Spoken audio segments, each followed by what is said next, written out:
അപ്പോൾ കഴിഞ്ഞ 2023 തിരുവല്ലയിൽ ഞാൻ ശുശ്രൂഷിക്കുന്ന സമയത്ത് പെട്ടെന്ന് എൻ്റെ ആത്മാവിൻ്റെ കണ്ണുകൾ ഓപ്പൺ ചെയ്തു. അപ്പോൾ ആ ദർശനത്തിൽ ഒരു സെർവന്റ് ഓഫ് ഗോഡ്, ഒരു ദൈവദാസൻ ഒരു കസേരയിൽ, ഒരു ചെയറിലിരിക്കുന്നു. ആ ദേവദാസനെ എനിക്ക് പരിചയമുള്ള ഒരു ദേവദാസനാണ്.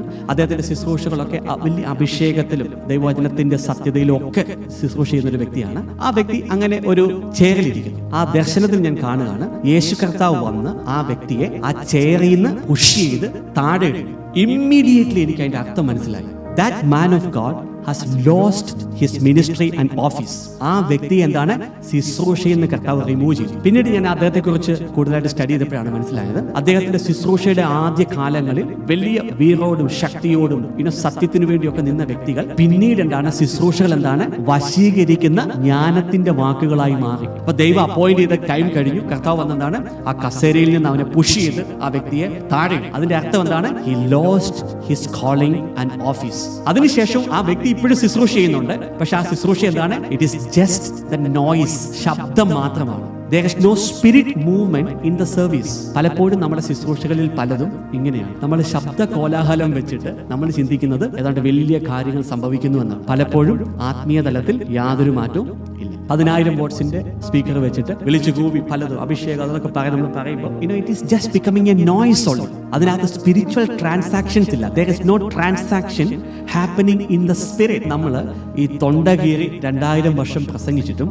നമുക്ക് വലിയ ഇമ്പാക്റ്റ് ഒന്നും ഈ ഭൂമിയിൽ ഉണ്ടാക്കാൻ സാധിക്കാത്തതിന്റെ കാരണം എന്തെന്നറിയാം. Because we are preaching without power. ശക്തിയില്ലാത്ത പ്രസംഗങ്ങളാണ്. ഇവിടെയാണ് ശരിക്കും അപ്പസ്തോലന്മാരുടെ ശുശ്രൂഷകൾ വ്യത്യസ്തമാകുന്നത്. ഇപ്പൊ 1 കൊറിന്ത്യൻസ് അതിന്റെ 2-ാം അധ്യായത്തിന്റെ 4-ാമത്തെ വാക്യത്തിൽ അപ്പസ്തോലൻ പൗലോസ് പറയുകയാണ്, എന്റെ വചനവും എന്റെ പ്രസംഗവും വിജ്ഞാനം കൊണ്ട് വശീകരിക്കുന്നതായിരുന്നില്ല. പ്രത്യേകത എന്താണ്, ആത്മാവിന്റെയും ശക്തിയുടെയും വെളിപ്പെടുത്തലായിരുന്നു.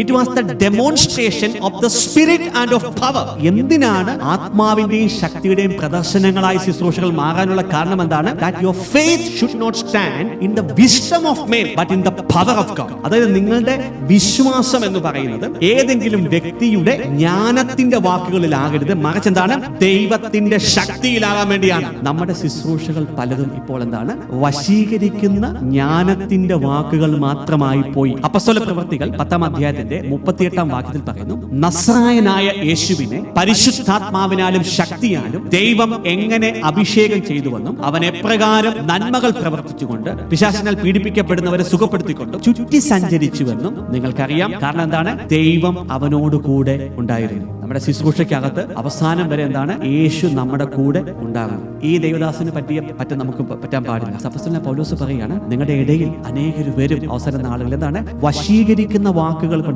വളരെ എളുപ്പമാണ്, ചെവിക്ക് ഭയങ്കര ഇഷ്ടമുള്ള ചില വാക്കുകൾ കയറി പിടിക്കും. പക്ഷെ എന്താണ്, no transaction is happening in the spirit. So we have to be very carefully take our ministry.